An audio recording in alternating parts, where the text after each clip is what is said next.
hearing visualizing. Thank you for this opportunity. I can't possibly go into everything that I've heard, far too much detail.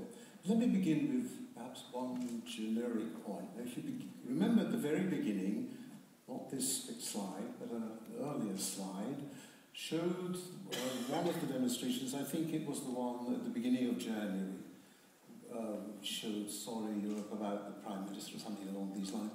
Strange to say, I didn't see any representation of the one that followed on the 21st of January, which said, we are not a colony. There are two sides to this. And what I want to say, I think one of you used, perhaps several of you used the word bias.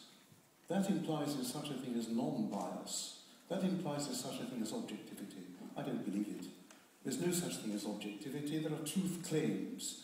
We believe ourselves that we are right, the others don't. And if you accept this proposition, then of course, you know, every opinion goes. You can get closer to a representation of reality or further away from it. So what I'm giving you, I'm aware of my own contingency, is my own perspective.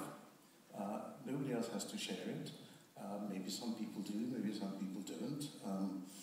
I was in my virtual constituency. Hungary is a single constituency for the European Parliament, but we in the delegation, Fidesz delegation, we divided up Hungary, and I was in southwestern Hungary. I'm just a bit belatedly starting my time, so I don't want to overdo my time. What I found there was an extraordinary anger towards the Hungarian left, and indeed towards Europe. Voice of the people. The voice of the people, not all the people, but quite a lot of the people, I think, continue to take the view that what is happening to Hungary from Europe, and I know I'm impinging on the next topic, but still I think this is relevant, is unfair.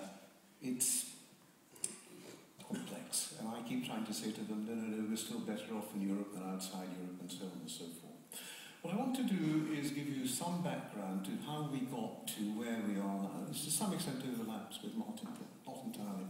If you go back to 89-90, at that time I was living in Britain, not in Hungary. So I was to some degree watching it from the outside.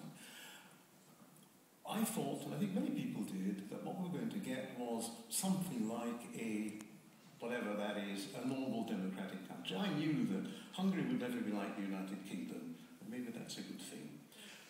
Hungary would never be like France, but it might just be like Hungary in a democratic way. Well, I was mistaken because I'm shortening, I'm abbreviating my analysis, but what I want to suggest to you is that what actually happened was that it looked like a democratic transformation. In some respects it was, but actually the left won. And the left reconstituted itself in a kind of neo-nomenclatura system. It was not self-evident, it was not clear, but it got closer and closer to that. I think that actually became the reality in the 2002-2010 period, the various left-wing governments. It was very corrupt, but more than anything else, the corruption, I think, was in the forefront of many people's minds. It was the way in which that government denied citizenship, denied agency, and in a way, I find this extraordinary, had nothing but contempt for the people. The speech, the lying speech by György Schöpflin that others have quoted, I think is a classic example of this. If you're not familiar with it, I don't think it's too difficult to find that. Even worse, as the György Schöpflin binary governments continued on their merry way, the public administration essentially collapsed. Basically, I remember this, those who are Hungarian here will also remember this. In the countryside, although people continued to pay taxes, the police no longer functioned. People were paying taxes and they were getting no public administration in return. Public administration was in tatters. The consequence of which was that whoever had got into government in 2010 would have had to institute radical reforms. It would not necessarily have been the reforms that the Fidesz government introduced, but the Fidesz government did introduce a major, far-reaching reform. Now, what has attracted the focus, you will have heard this, the media law, the constitution.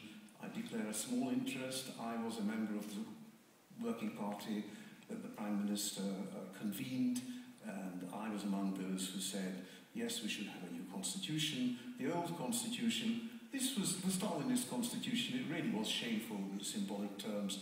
Yes, it had been quite far-reachingly restructured in '89, but there were complications even with that. It wasn't a very good constitution. So I actually think the new constitution, no constitution is perfect, is not too bad, and as a matter of fact, something like 80–85% is simply taken over from the previous one. For example, some Western journalists have strongly criticized the concept of human dignity. Well, it's there in the Universal Declaration of Human Rights, and in Hungary it was taken over from German practice. Hungary was criticized for this. Germany, oh, would perish the thought. Basically what Fidesz has done is to launch this radical transformation. The one I will pick up, I think that's the most important one, is the transformation of public administration. The economic project has not been brilliant. Other missteps have been taken. I was no friend of the new law on religious establishments, but on the whole I think the direction is the right one. I think at the end of the story, Hungary will emerge from this as a stronger, I don't know what normality is, but let's say a much more normal country, in which there will be human dignity, and above all, the citizens will have agency.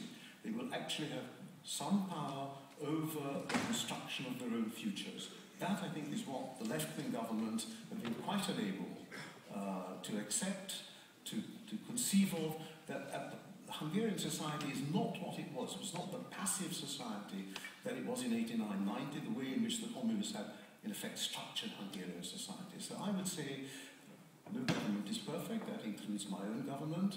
Any government that I've lived under, whether in Hungary or in the United Kingdom, has been imperfect. It's doing its best, and be patient. Thank you for your attention. Thank you.